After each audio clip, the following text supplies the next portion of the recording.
Oi, pessoal. Oi, oi, oi, voltando? Estão aí? Estou sim. Professor, pode ir falando. Eu tô dirigindo, mas eu tô chegando em casa, 2 minutinhos. Ah, tá. Não, então beleza, então. Então vamos lá. Pessoal, eu vou fazer ah, assim. Neste momento, eu acho importante dar para vocês uma noção geral do Estado brasileiro, né? E aí depois nós vamos entrar na matéria específica, tá bom? Para que vocês contextualizem o que nós vamos falar hoje, tá bom? Então veja bem, quando nós falamos em Estado, vocês já viram que a maioria da doutrina defende que nós temos três elementos para a composição de qualquer Estado, de qualquer país, que é exatamente povo, soberania e o poder, tá? Então veja, quando a gente tem outros doutrinadores mais novos, que falam inclusive em finalidade, que seria um quarto elemento do Estado. Lembrando a vocês que esse quarto elemento do Estado, essa finalidade, seria o quê? O bem comum. E isso é muito importante que vocês saibam, por quê? Porque o neoconstitucionalismo, o novo constitucionalismo, ele tem muitas diferenças, tá? A depender do país. Principalmente o neoconstitucionalismo andino ou das Américas, da América do Sul, vocês vão ver que há uma diferença muito grande, porque há uma preocupação muito grande com o corpo social, principalmente com minorias indígenas, tá? Mas, pois bem, lembrando a vocês do Estado, vocês têm que lembrar que desde Montesquieu, que ele entendia o seguinte, que o poder, um dos elementos de qualquer país, de qualquer Estado, ele é um problema muito sério. Por quê? Corrompe, uh, o poder corrompe o poder. Olha que interessante. Aquele poder absoluto, ele corrompe a pessoa. Então, por isso que Montesquieu já defendia, naquela época, a divisão do poder. Tá? Então, o poder, ele dividia em poder executivo e em poder judiciário. De forma geral, ele defendia isso. Tá? Então, essa tripartição dos poderes, ela é adotada pela maioria dos países considerados democráticos de direito. Aqui no Brasil, adotou-se essa teoria. Então, aqui no país, a União, formada de forma insolúvel, né, pelos Estados-membros, pelos municípios e pelo Distrito Federal. Então, aqui no Brasil, quando a gente imagina na República Federativa do Brasil, nós temos o quê? O poder dessa República Federativa do Brasil, essa soberania, ela é dividida em três funções: a função legislativa, a função executiva e a função judiciária. Nós já falamos que a função legislativa, ela é aqui no âmbito federal, ela é bicameral, tá? E no âmbito dos estados e dos municípios, ela é unicameral. Tá? Por quê? É só na União que nós encontramos a divisão entre Câmara dos Deputados e Senado Federal. Na maioria, nos demais entes legislativos, essa divisão ela é unicameral, são representantes eleitos pelo povo, tá bom? Pois bem, quando a gente fala do poder legislativo, pessoal, é importante porque cai muito em prova de concurso, tá? A divisão do poder legislativo no mundo, tá? Então veja, a maioria dos países, eles adotam essa divisão de sistema legislativo bicameral, tá? Por exemplo, se nós formos imaginar na Inglaterra, lá, esse bicameralismo, lá ele é aristocrático, tá? Lá nós temos a Câmara dos Comuns e Câmara dos Lordes, tá? Quando a gente vai para a Áustria, por exemplo, lá, esse poder legislativo bicameral, ele é técnico. Lá nós temos a Câmara Alta e a Câmara Baixa. Quando a gente pensa num poder legislativo bicameral conservador, nós temos a divisão principal é a respeito da idade, da faixa etária, tá? Então nós temos, por exemplo, na Itália, a Câmara Baixa e a Câmara Alta.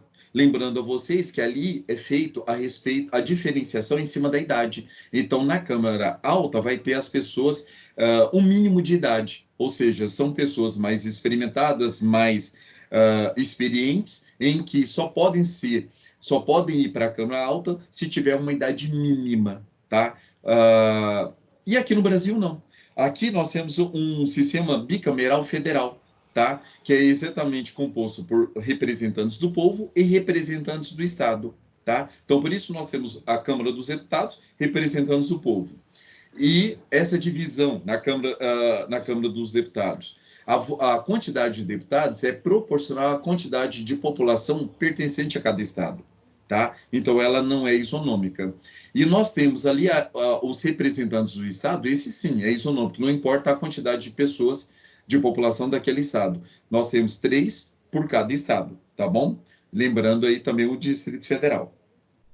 Feito isso, falando um pouquinho agora sobre o Poder Executivo.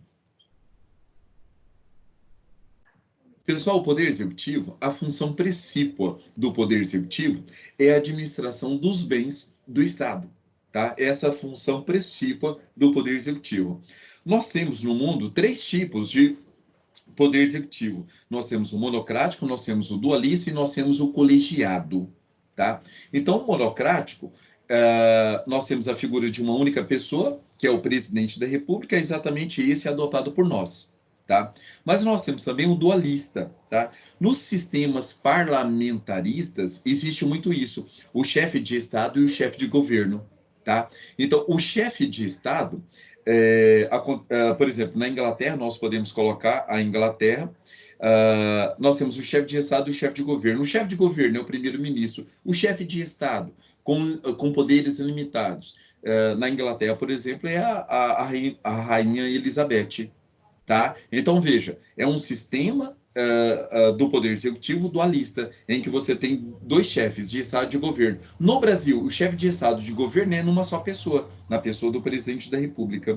E nós temos também, pessoal, um Poder Executivo colegiado. Tá? A Suíça, só para vocês terem uma ideia, na Suíça, esse Poder Executivo ele é exercido por 7 pessoas. Tá? Por 7 pessoas. Então, veja, são tipos de poder executivo pelo mundo: monocrático, dualista e colegiado, ok? E a república?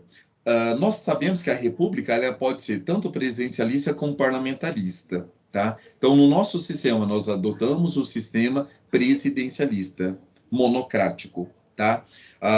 Na Inglaterra e alguns outros países, eles adotam o sistema de república mais parlamentarista, tá? Em que você tem o chefe de governo e o chefe de Estado. E no Poder Judiciário? O Poder Judiciário, pessoal, a função principal do Poder Judiciário é fazer um controle de constitucionalidade, ali imaginando a figura do Supremo Tribunal Federal, tá? Então, nós temos ali, que é o órgão máximo do Poder Judiciário aqui no Brasil, e a função do Poder Judiciário no Brasil aqui é o respeito às leis e a solução das lides, tá? Da controvérsia existente entre as pessoas. Essa é a função principal do Poder Judiciário. No Brasil, nós vamos aprofundar nas nossas aulas, eu vou passar para vocês um organograma do Poder Judiciário no Brasil. Tá? Como é a cúpula, o Supremo Tribunal Federal, como é a composição do Supremo, do STJ, dos tribunais superiores, dos tribunais de justiça e da figura do juiz monocrático. Tá? Então, não se preocupe que nós vamos aprofundar em cima disso. Até agora, tá tudo ok? Alguma dúvida? Ou a gente pode entrar no nosso material? Pode entrar já no material. Então, beleza, então. Então, vou fazer a inversão aqui para a gente entrar. Ok.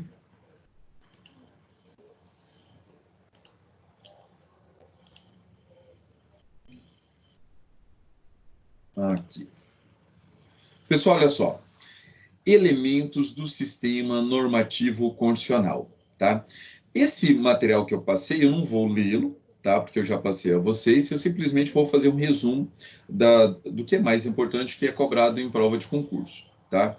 Então, veja, quando nós falamos do sistema pós-positivismo ou neopositivismo, há uma preocupação muito grande com a segurança jurídica, com o caráter positivo do direito. Tá? Então, veja, são características do pós-positivismo: preocupação com valores civilizatórios, tá? Há uma reaproximação aqui entre o direito e a moral. Segunda característica, formulação de uma teoria de justiça, tá? Essa foi defendida por John Rawls, tá? Terceiro, reformulação de uma teoria dos direitos fundamentais, e aí nós temos a dignidade da pessoa humana como princípio-chave, o carro-chefe a respeito dessa formulação. E nós temos uma última característica, que é o caráter normativo atribuído aos princípios.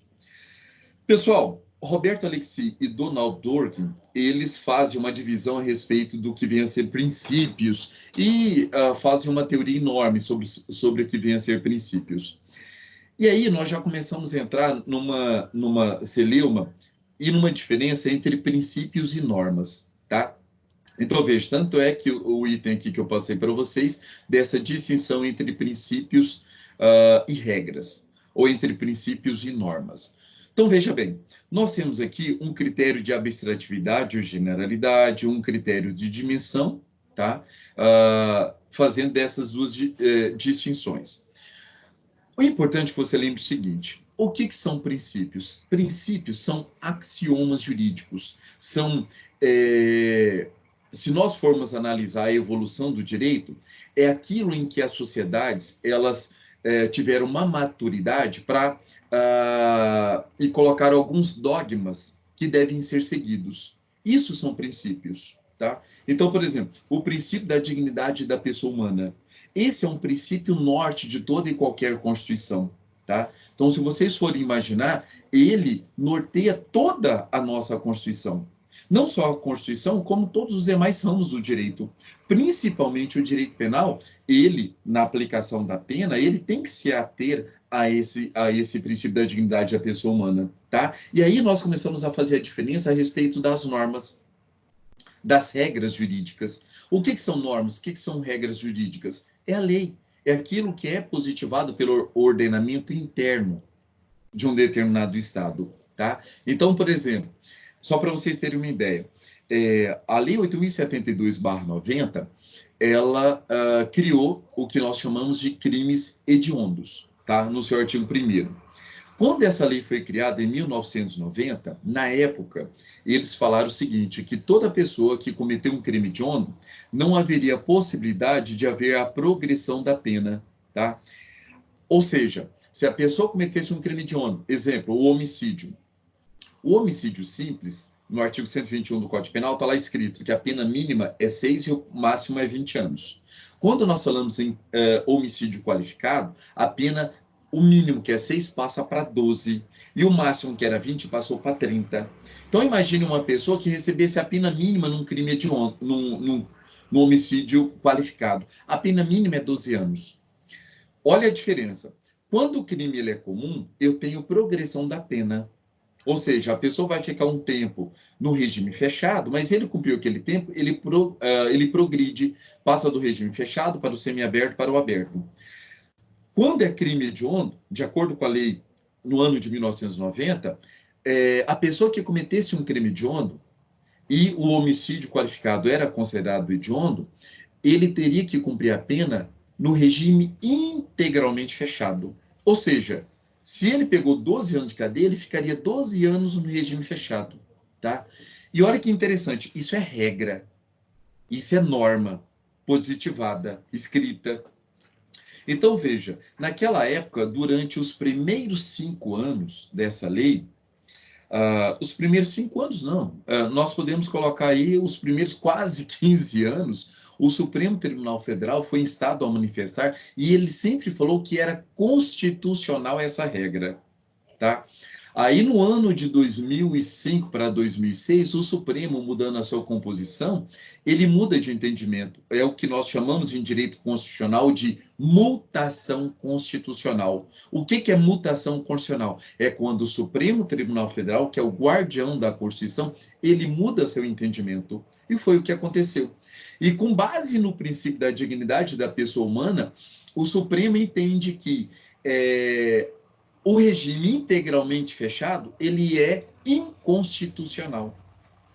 Então, veja, essa é a diferença entre princípios e norma. O princípio, ele tem uma carga valorativa muito mais ampla, muito mais o alcance dele é muito maior do que uma norma, do que uma lei, tá? E em cima dos princípios, os juízes e os tribunais podem fazer essa compatibilidade. Se essa lei, se essa regra, ela é constitucional ou se ela não é inconstitucional. E pode simplesmente deixar de aplicá-la.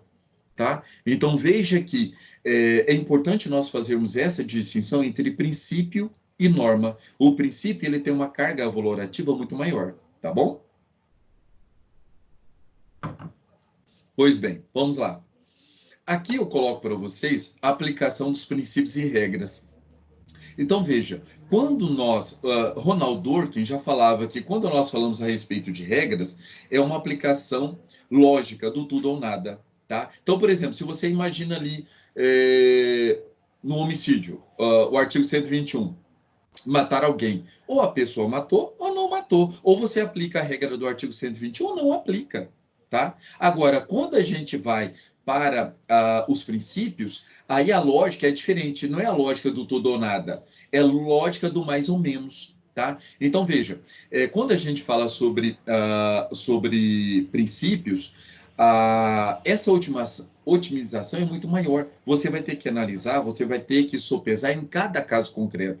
E interessante, pessoal, que quando a gente analisa a Constituição, nós temos vários princípios constitucionais. E muitas das vezes eles entram em conflito. Tá? Olha que interessante. Por exemplo, o princípio da publicidade e o princípio da intimidade. Tá? Olha que caso interessante. Teve uma atriz, uma certa vez, em que ela, olha só o caso interessante, em que ela, com um namorado numa praia, ela praticou sexo na água, no mar. E aí teve um paparazzi ali que pegou e filmou aquilo tudo e colocou na internet. Então, veja, ela ficou extremamente ofendida, entrou com uma ação pedindo exatamente para quê? Para que tirasse esse vídeo íntimo dela da internet. E aí isso chegou nos nossos tribunais superiores, exatamente fazendo essa ponderação entre esses princípios. Tá? Neste caso específico, o tribunal entendeu que se a pessoa, veja, você tem direito à intimidade? Tem. Mas esse direito à intimidade, ele não é absoluto.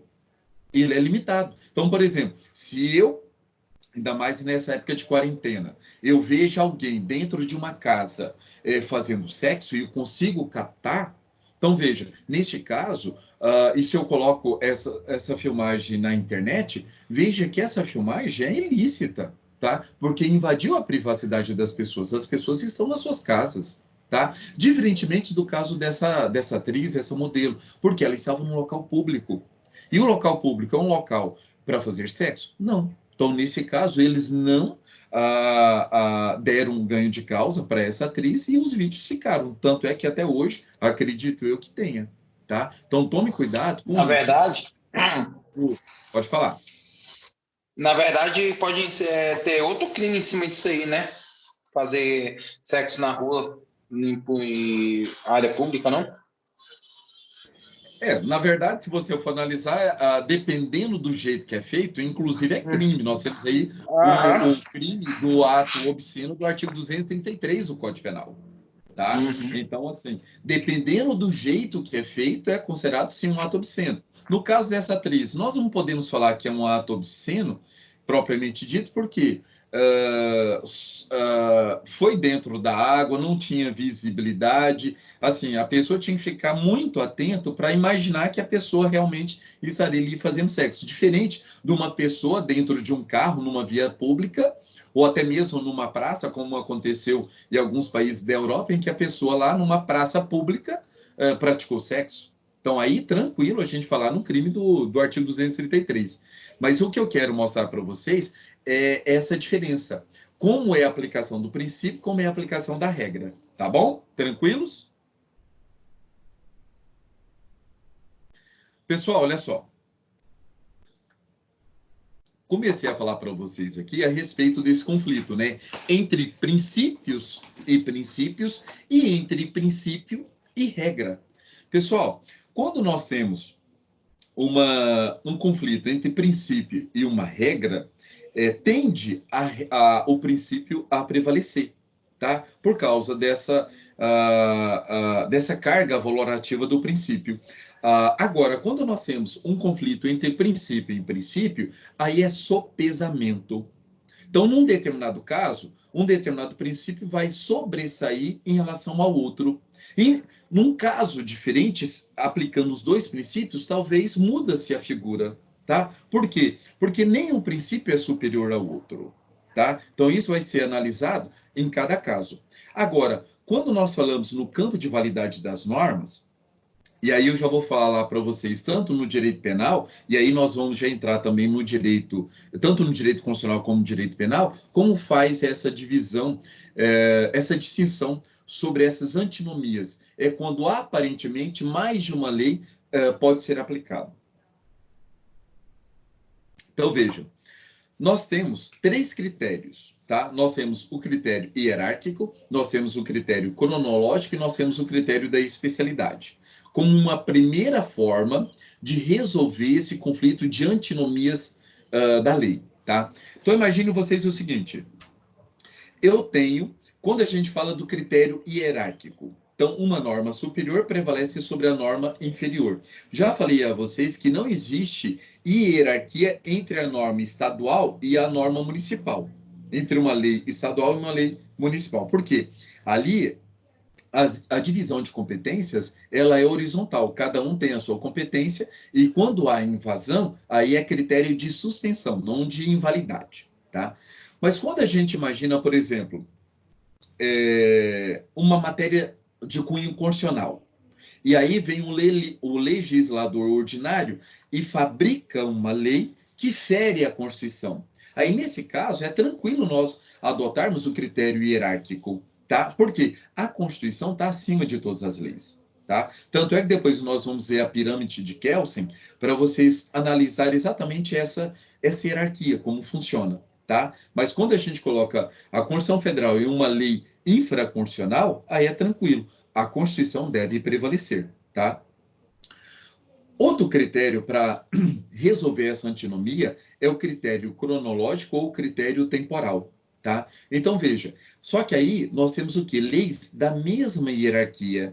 Então, como nós temos leis da mesma hierarquia, então o que prevalece é a lei o quê? Mais nova, não a mais antiga, tá? Então, veja, a lei posterior, como regra geral, revoga a lei anterior. Exemplo, nós tivemos várias modificações agora com o pacote anticrime do ministro Sérgio Moro, tá? Então, tiveram vários artigos do Código de Processo Penal, principalmente o CPP, que sofreram modificações. Então, veja, essa lei nova revogou a lei antiga, tá? Por quê? Critério cronológico, ou também chamado de temporal.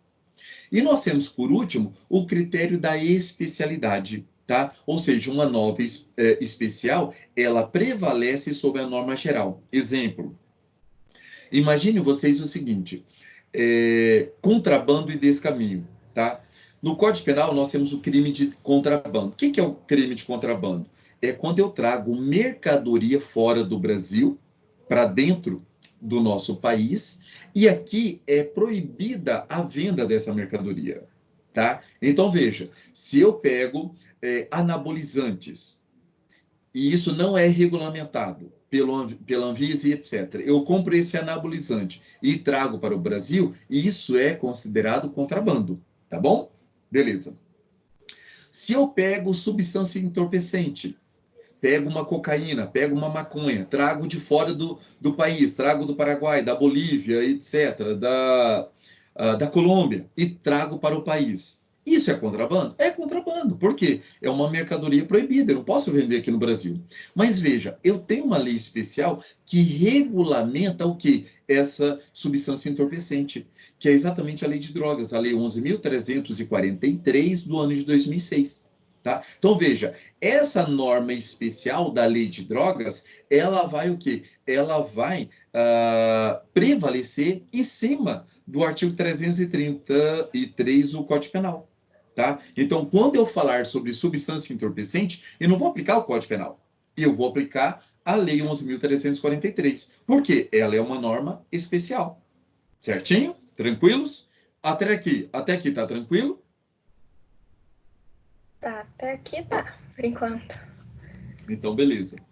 No direito penal, amanhã na nossa aula, nós vamos aprofundar exatamente os princípios, tá? Porque eu tenho também uma antinomia a respeito das leis penais, tá? Então lá eu vou ter que aplicar 4 princípios para resolver, que é o princípio da especialidade, princípio da subsidiariedade, princípio da construção e princípio da alternatividade, tá? Porque quando eu vou direto para os artigos de lei, muitas das vezes surgem esses conflitos, tá? Mas amanhã nós vamos aprofundar isso. Não perca a aula de amanhã, tá bom?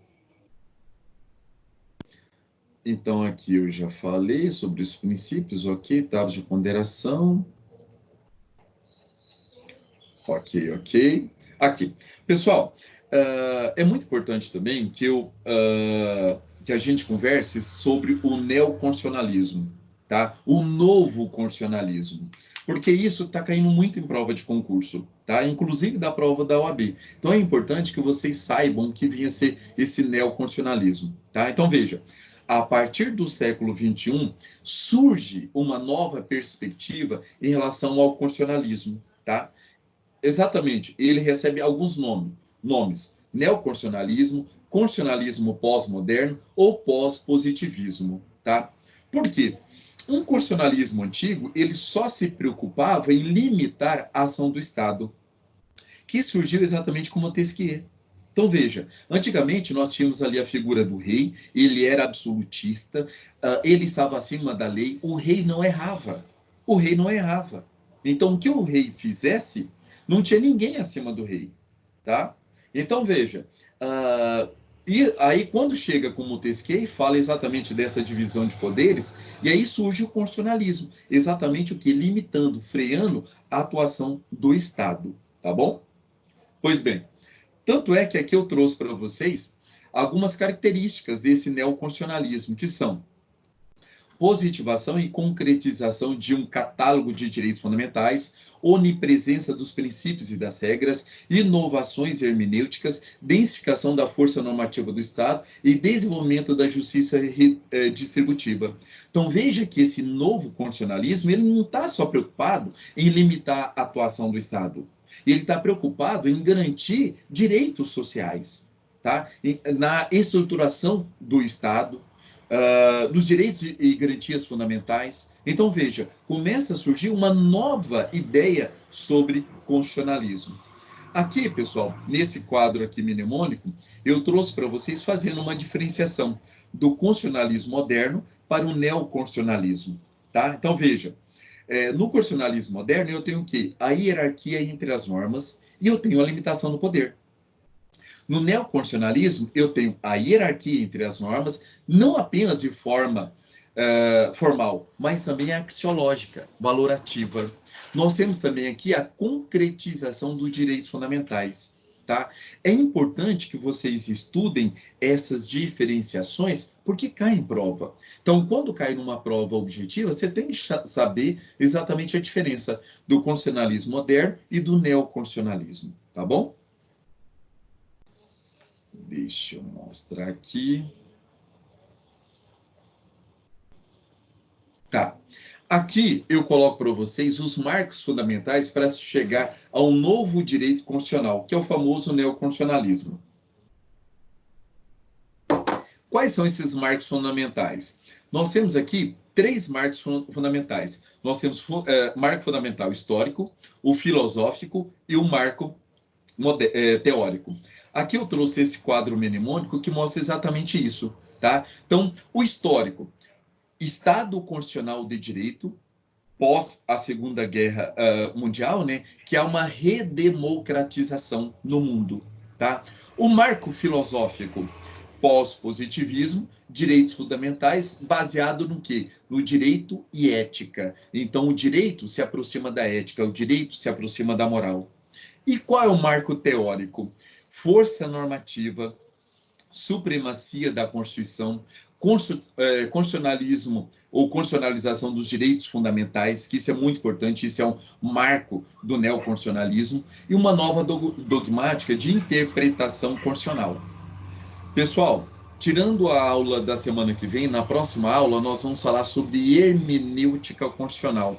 É uma matéria que muitos alunos acham chata, mas é uma matéria bem interessante, tá? E muito cobrada em provas de concurso, principalmente para quem quer Ministério Público e juiz. Essa despenca pra caramba, tá? Hermenêutica constitucional. Nós não vamos aprofundar tanto, mas nós vamos ter um panorama geral do que vinha a ser hermenêutica, tá?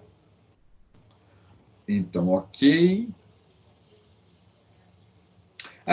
Um dado muito interessante que fundamenta o que vinha a ser esse neoconstitucionalismo.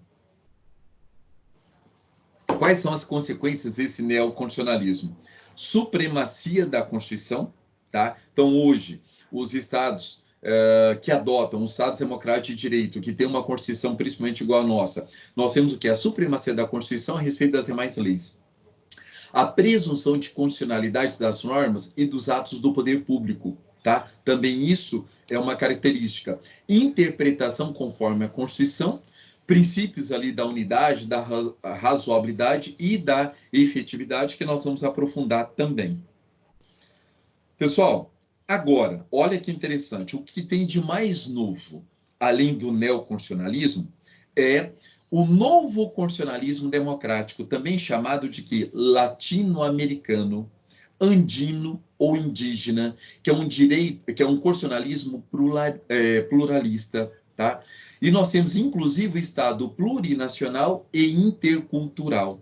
É muito importante que vocês façam essas diferenciações, tá bom? Aqui, pessoal, olha só. Aqui eu faço exatamente essa diferenciação para você ver a evolução do constitucionalismo. Olha o constitucionalismo colonialismo, tá?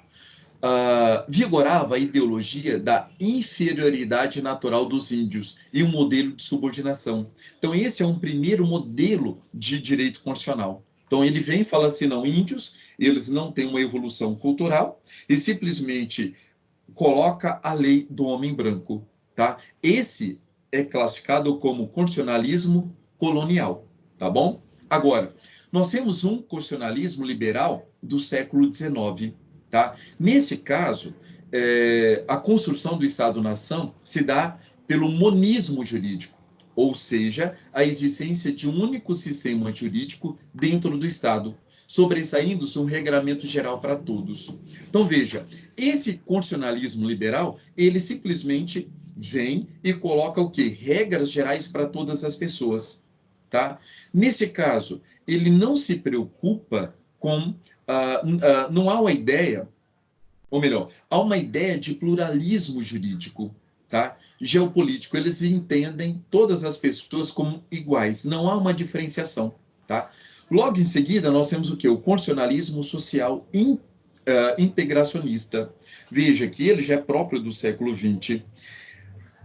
Um exemplo desse constitucionalismo social integracionista são duas constituições. É a Constituição do México, de 1917, e a Constituição de Weimar, da Alemanha, de 1919. Qual a diferenciação deste novo modelo? Nesse novo modelo, pessoal, existe o reconhecimento de direitos sociais e direitos coletivos, com ampliação das bases da cidadania. Então, veja que é uma evolução. Então, você vê o colonialismo, você vê esse constitucionalismo liberal, e agora nós chegamos nesse constitucionalismo social. Então, aqui já há uma preocupação muito grande com o quê? Com a cidadania, tá? E agora nós temos o quê? Um constitucionalismo pluralista, tá? Que ele é a diferença entre o século XX e o século XXI. Nesse, nós reconhecemos o quê? 3 ciclos marcantes, tá? Primeiro ciclo multicultural, tá? De 1982 a 1988. Nós temos o ciclo pluricultural, de 1989 a 2005. E nós temos um ciclo plurinacional, de 2006 a 2009. E aqui nós vamos identificar quais são as constituições que embasam esses ciclos. Olha só. Só um momento. Não. Aqui eu já entro no negócio. Olha só, pessoal. Quando a gente faz desses ciclos multicultural, ciclo pluricultural e ciclo plurinacional são as constituições aqui do Brasil. Desculpa, as constituições aqui da América, tá? A Constituição boliviana, a Constituição do Equador, tá? Veja, principalmente a boliviana, há uma preocupação na Bolívia, eles fizeram, na verdade, como se fossem duas constituições, tá? Dois regramentos, e principalmente respeitando o direito dos indígenas, tá? Então lá são duas constituições diferentes, ou seja, ela é plurinacional. É muito interessante quando a gente analisa essa Constituição, porque se você for fazer a comparação com o direito brasileiro, o que acontece com o direito brasileiro? No direito brasileiro, principalmente ali a instituição da FUNAI, e principalmente agora no governo do Jair Bolsonaro, há um conflito entre ideologias. Tá? Então, quando você pensa que o indígena é uma pessoa subculturada e que você tem que aplicar ao índio todas as nossas regras, nossos costumes, nossas ideologias, a gente parte do princípio que nós somos superiores aos indígenas. Ao meu sentir, isso é extremamente equivocado, tá? Por quê? Pessoal, são regras, são costumes completamente diferentes.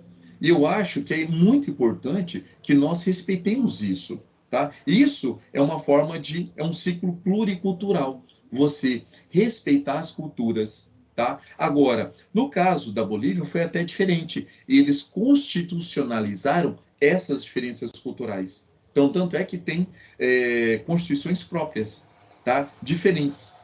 Tem o direito indígena, tá? No nosso caso, a partir do momento que você começa a, a levar toda essa nossa cultura para o indígena, sim, pode falar. É por isso que nenhum país se mete nesses problemas, igual Bolívia, igual Venezuela, né? Porque lá eles têm as constituições deles, né? Então, o que eu vejo é o seguinte: o que a gente vê no mundo é a perda de identidade do indígena. O indígena vai se colocando, vai se obrigando a indígena a pegar essa cultura ocidental, e com o passar do tempo, eles simplesmente perdem a sua identidade. Então, assim, eu acho isso muito ruim mesmo. Então, assim, tem muita gente que fala, não, mas o indígena, ele vive numa aldeia, por que ele não vive numa casa, por que ele não vive num prédio, por que viver sempre na figura de ser nômade, sai de um lugar, vai para... Gente, isso é uma forma de viver. Tá? Então, assim, eu particularmente acho que você colocar, impor para o índio a nossa cultura, isso é uma agressão. É uma agressão. Então, eu acho interessante, sim, essas constituições da Bolívia, da Venezuela, em que preservam esses direitos. Tá? Mas, assim, isso vai de cada estado. Mas lembrando aos senhores, por isso que eu coloquei todas essas formas de constitucionalismo, porque se cair numa prova, você já sabe fazer a diferença de cada uma delas, ok? Tranquilos?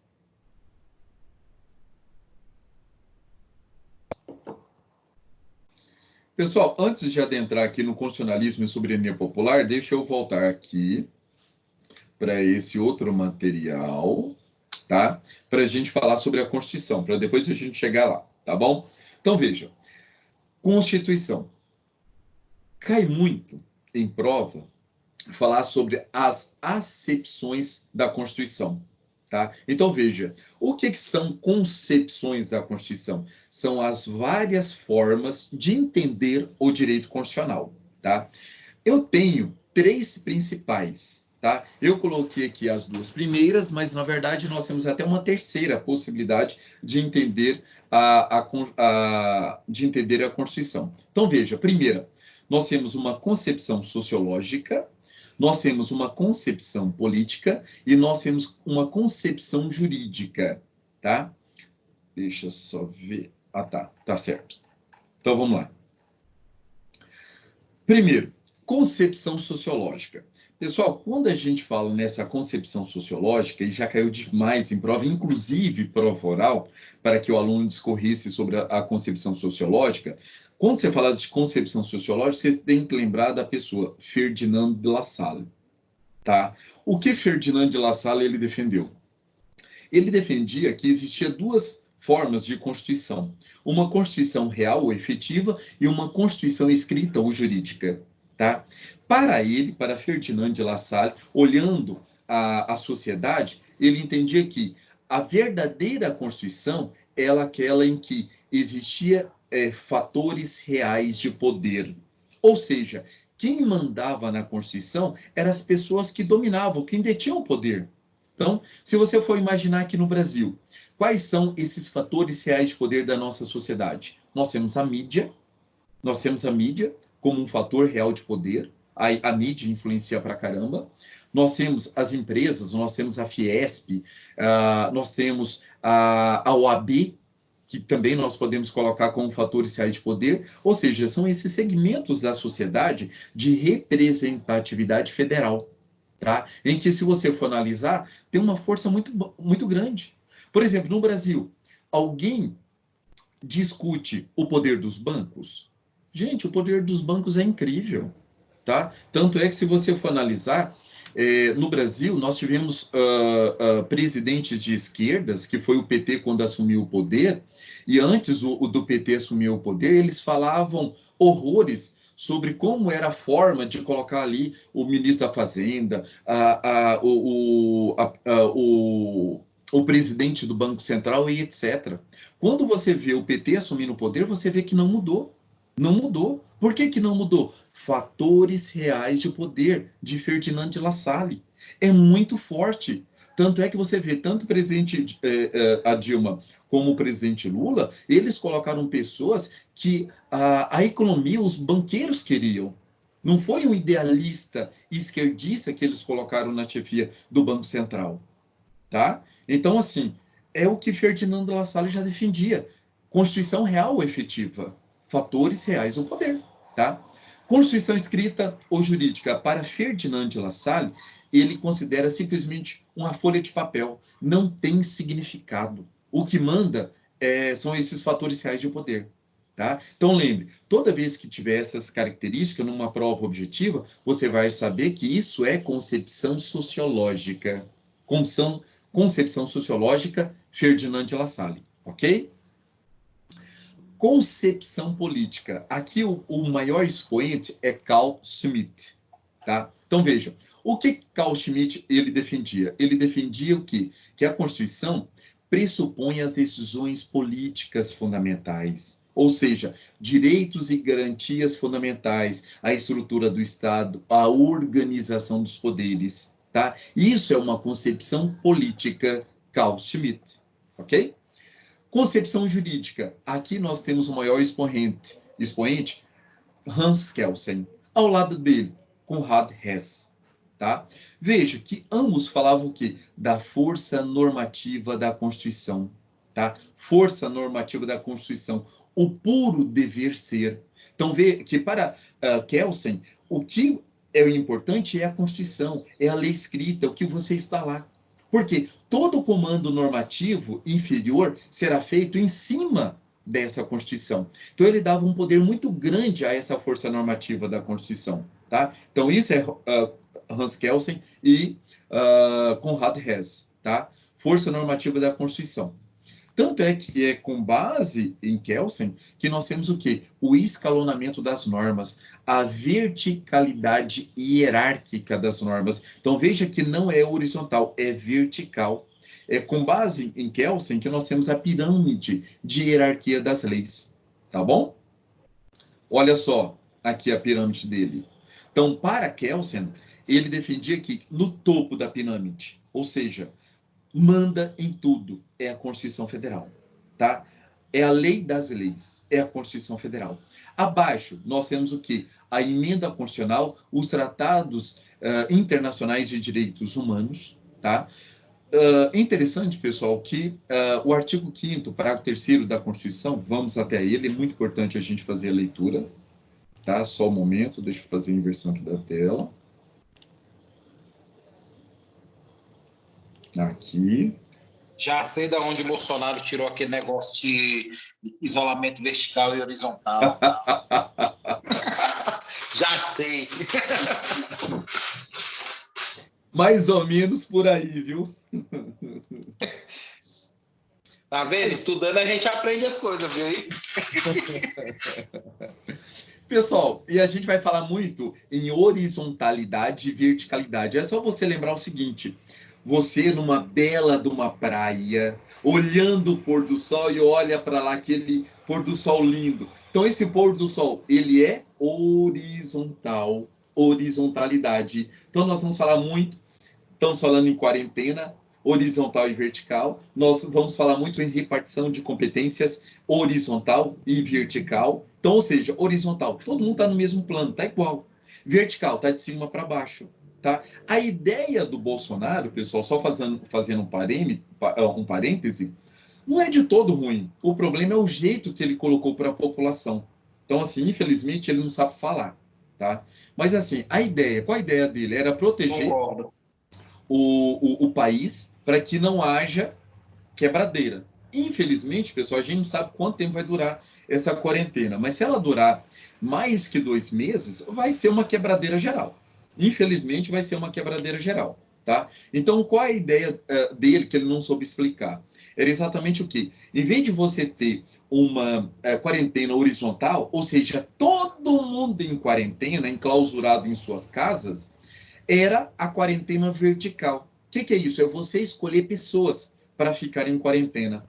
Então a ideia é bem interessante. Então imagine, você colocar em quarentena quem? Simplesmente as pessoas que são grupo de risco. Então aí você colocaria os idosos, tá? Você colocaria todas as pessoas, não importa a idade, que tem algum problema sério e principalmente problema respiratório.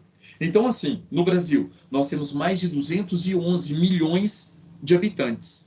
Então, nós colocamos, em tese, nós colocamos 211 milhões de pessoas em quarentena. Será que não seria mais fácil e mais barato para o país a gente colocar só as pessoas de risco? Eu entendo que sim. Em vez de 200 milhões, eu não tenho um percentual, mas acredito que não seja mais que 10% da população. Eu acho que seria muito mais barato, tá? O duro, quais seriam as políticas públicas para fazer essa verticalidade, tá? Mas eu particularmente acho que seria muito mais saudável para o país. Mas eu não sei como isso seria colocado em prática, tá? Mas a ideia, pelo menos a utopia, ela é interessante? Ela é interessante. O problema é que o nosso presidente não soube explicar isso. Se ele tivesse em vez de colocar do jeito que ele colocou, e tivesse chamado a população, os cientistas, para pensarem como ele, para amenizar essa quarentena, eu acho que ele teria muito mais sucesso do que fazer o que ele fez. Minha Tá? esposa Mas vamos lá. fala, não é o que você fala, é como você fala. Entendeu? Pode ser interpretado mal.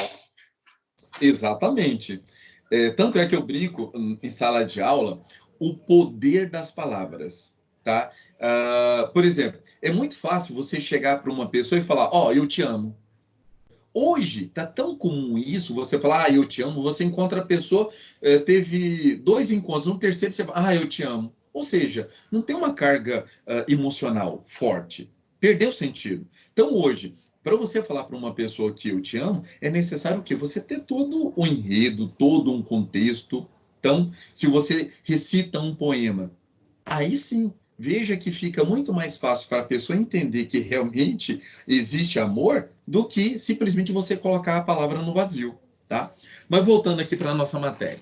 Pessoal, olha o parágrafo terceiro, tá? Olha o parágrafo terceiro do artigo 5º, tá? Da Constituição Federal.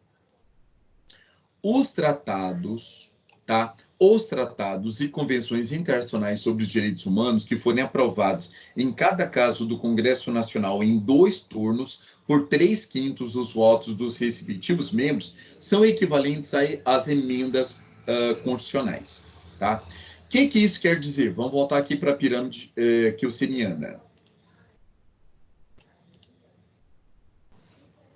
Pessoal, veja que aqui Kelsen colocou exatamente o que? As emendas à Constituição e os tratados de direitos internacionais sobre direitos humanos como no mesmo patamar. No Brasil sempre houve uma discussão se os tratados internacionais de direitos humanos seriam tratados como leis internas, se seriam considerados como emendas à Constituição, ou seria norma supraconstitucional, ou seja, acima da Constituição. O nosso legislador, ele preferiu falar o seguinte, que ela, se for tratado internacional sobre direitos humanos, se for sobre qualquer outro direito, ele vai entrar como lei ordinária. Mas o nosso legislador colocou o seguinte, olha, se for falar sobre direitos humanos, ele vai ter o mesmo valor que uma emenda constitucional, mas tem que ser votado. Na verdade, choveu no molhado. Por quê? Quando você é votado pelo quórum especial de 3/5, já é uma emenda à Constituição. Então, assim, ao meu sentir, a dicção do parágrafo 3º do artigo 5º, ele choveu no molhado. Enxugou gelo seco. Tá? Por quê? Não adianta. Se você fizer aquele procedimento, ele vai ser emenda à Constituição. Tá? Agora, o Supremo Tribunal Federal, antes disso, ele tinha colocado, a decisão dele era, toda vez que falar sobre direitos humanos, ele teria o quê? Um caráter equivalente às emendas. Tá? Por isso que depois o Congresso Nacional, por emenda à Constituição, fez a inserção do parágrafo 3º. Abaixo dele, nós temos o quê?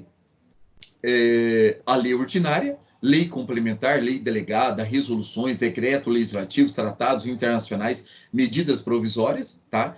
Tudo no mesmo parâmetro. Abaixo disso, nós teríamos os decretos regulamentares e o último seriam as portarias, as circulares, avisos e demais atos infralegais. Tá? Isso é a pirâmide kelseniana.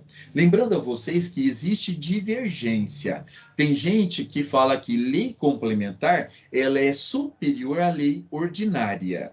Tá? Mas é uma corrente minorante. A maioria da doutrina entende que não há diferença, o que há é repartição de competências. A lei complementar está prevista na Constituição Federal, os assuntos que por ela devem ser tratados, e aí a lei ordinária é residual. Tudo que não estiver na lei complementar é matéria de lei ordinária, tá? E a lei complementar, ela pode tratar tanto de matéria de lei complementar como de lei ordinária, ao passo que a lei ordinária não pode tratar de lei complementar por causa do quórum de votação, tá bom? Isso aí depois nós vamos aprofundar. E, por último, pessoal, isso aqui, a moderna doutrina, fala de uma concepção culturalista. Tá? Eu falei para vocês só de 3. Então, a moderna doutrina fala de uma concepção culturalista, tá? Que fala em constituição total. O que seria isso?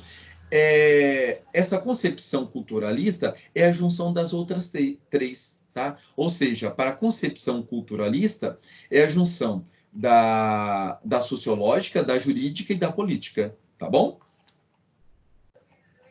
Continuando, aqui eu passei para vocês a diferença de cada uma delas, e aí você tem uma palavra mnemônica sobre esses sentidos da Constituição, sopojuku, tá bom?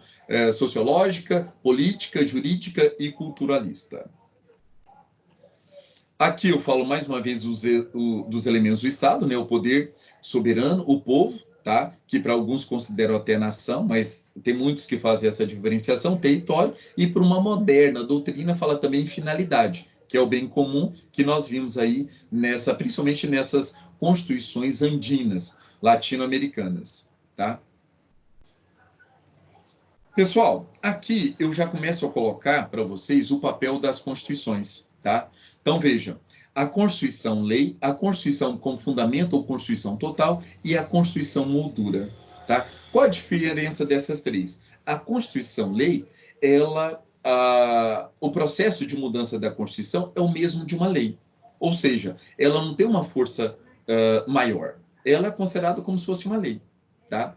Nós temos a Constituição Fundamento ou Constituição Total. Tá? Nesse caso, essa Constituição, ela regulamenta praticamente tudo. Fica, para o legislador infraconstitucional, fica uma margem muito pequena para ele regulamentar. Tá? Essa é uma Constituição difícil de se achar. E, por último, nós temos a Constituição Moldura, tá? Em que ela coloca exatamente o que? Ela trabalha com organização do Estado, com princípios, e aí deixa uma margem maior para que o legislador possa fazer o quê? Possa complementá-la, tá? Então, nós temos esses 3 tipos de papel das constituições, tá? Qual o objeto da Constituição? E aí, dependendo do objeto da Constituição, vocês têm que lembrar que tipo de Constituição nós estamos falando. Se é uma Constituição antiga, se é um neoconstitucionalismo, ou se é uma Constituição multicultural ou pluriculturalista. Tá? Que aí esses objetos vão se mudando, vão agregando mais valores. Aqui eu mostro para vocês a estrutura da nossa Constituição, tá? Então, a nossa Constituição é de 1988, depois nós vamos falar sobre todas as Constituições, mas a nossa Constituição, qual a estrutura dela? Nós temos o preâmbulo, nós temos um texto permanente, né? Hoje é do artigo 1º ao artigo 250, tá? E nós temos a DCT, que são 73 artigos. E nós temos também normas formalmente constitucionais. Pessoal, qual é a diferença de norma formalmente constitucional para norma materialmente constitucional? Formalmente constitucional, nós já falamos, é aquilo que está na Constituição, mas não tem nada a ver com a Constituição, tá? Igual nós já falamos do artigo 242, parágrafo 2º, que é o fato do Colégio Dom Pedro II estar na Constituição, tá? Ou seja, é uma norma formalmente constitucional, porque não tem nada a ver com a organização do Estado, com limitação do poder, com direitos e garantias fundamentais. Tá? Agora, as normas materialmente constitucionais são exatamente essas, tá bom? É tudo que faz parte da limitação da estruturação do poder ou direitos e garantias fundamentais. Aqui, eu passei para vocês a classificação das constituições, quanto à origem, quanto à moderação, quanto à estabilidade, tá? Quanto à extensão, quanto à identificação das normas, quanto à função e a sua estrutura, quanto à sistemática, quanto à dogmática, quanto à correspondência com a sua realidade, quanto ao sistema adotado, ok? Eu passei isso para vocês, pessoal, e aqui eu trago a Constituição de 88 sobre todas essas classificações, como a nossa Constituição é classificada. Então, veja, quanto à forma, a nossa Constituição é escrita, ela não é consuetudinária. Quanto ao conteúdo, ela é formal. Por quê? Ela trata de assuntos diversos, tá? Quanto ao modo de elaboração, ela é dogmática, tá? Por quê? Nós temos ali, é o reflexo de ideias políticas do momento, tá? Então, quando foi feita a Constituição de 1988, foi feita uma junta e todas essas pessoas que votaram a Constituição de 88 tinham uma ideologia que dominava naquele momento. Tanto é que se nós fôssemos fazer uma Constituição agora, provavelmente muitas das coisas que tiveram naquele texto não teriam mais agora, tá? Quanto à origem, a nossa Constituição ela é classificada como popular e democrática. Por quê? Porque foi elaborada pelos representantes eleitos do povo, tá? E ela foi promulgada, ela não foi outorgada. Outorgada é quando ela é imposta, e promulgada é porque representantes do povo fizeram essa Constituição, tá? Quanto à estabilidade, a nossa Constituição ela é classificada como regra geral como rígida. Por quê? Porque o processo de modificação da Constituição é muito lento, muito solene. Tanto é que exige um quórum de 3/5 do Congresso Nacional, tá? E em votação dupla em cada casa, tá? Então, assim, é um processo mais solene. Por isso que nós falamos que ela é rígida. Mas tem alguns doutrinadores que falam que a nossa Constituição ela é super rígida. Por quê? Por causa das cláusulas pétreas, que nós vamos estudar depois no artigo 60 da Constituição Federal, parágrafo 4º. Nós temos ali um núcleo intangível, imodificável, tá? Não pode haver a supressão daqueles direitos previstos ali no parágrafo 4º do artigo 60. Tá bom? Então veja que, dependendo do doutrinador, vou falar que a nossa Constituição é rígida, tem outros que vão falar que é super rígida por causa das cláusulas pétreas. Quanto à finalidade, a nossa Constituição ela é considerada o quê? Dirigente. Tá? Além de fixar direitos e garantias fundamentais, ela fixa metas estatais. Ok?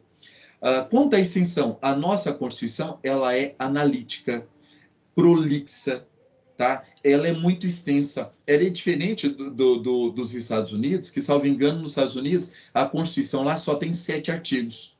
Só que eles têm vários outros textos que estão dando uma certa flexibilidade à Constituição, para que ela não fique tão imutável. Tá? No nosso caso, na nossa Constituição, não, nossa Constituição é analítica. Tá? Quanto à correspondência com a realidade, a nossa Constituição ela é considerada o quê? Normativa. Ela condiz com a realidade porque, pessoal, nós temos mais de 100 emendas à Constituição. Mais de 100 emendas à Constituição. Tá? Exatamente por quê? Para deixar ela extremamente atual. E por último, quanto à ideologia, a nossa Constituição é considerada o quê? Heterodoxa, eclética, ou seja, tem várias ideologias dentro dela. Tá bom? Certinho? Até aqui, alguma dúvida? Sim ou não? Não. Pessoal, Mais olha ou só. menos, mas eu vou estudar mais um pouco sobre isso aí. Exatamente. Então, nessa parte final aqui, eu já vou falando sobre a supremacia, né, da Constituição, do constitucionalismo, tá? Da supremacia material e formal da Constituição, das leis ordinárias e leis complementares, já fazendo uma diferenciação a respeito de uma e de outra, né? As leis municipais, estaduais e federais, que nós já conversamos sobre, não é questão de validade, e sim de suspensão, porque a competência nesse caso aí é horizontal, não é vertical, tá? A hierarquia dos tratados internacionais, que já falamos ali do parágrafo 3º, do artigo 5º da Constituição Federal. Então, veja, eu vou pedir para vocês estudarem isso. Na semana que vem, nós vamos fazer um exercício já sobre essas situações, e vocês já poderiam estudar também as dimensões ou gerações da Constituição, tá? Dos direitos e garantias fundamentais, que hoje nós podemos falar. Tem doutrinador que fala em geração, outros falam em dimensões. Aí nós vamos explicar sobre isso. Primeira geração, segunda, terceira, quarta, quinta geração.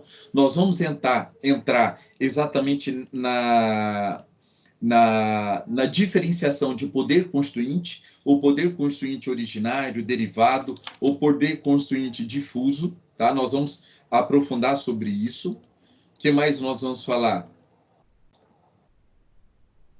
Nós vamos falar sobre o poder constituinte reformador, derivado reformador, como ele funciona, tanto nos estados como no município e no Distrito Federal, tá? Sobre o poder constituinte supranacional, ok? Sobre a descentralização do poder. Então, nós vamos... E sobre a limitação ao poder reformador. Então, isso é uma matéria que cai muito em prova de concurso. Não sei se eu já passei esse material para vocês. Se eu não passei, me fale que eu passo novamente, de forma que vocês vão aprofundando para quando nós tivermos esses nossos encontros, a gente possa trabalhar muito nas suas dúvidas. Tá bom? Certinho?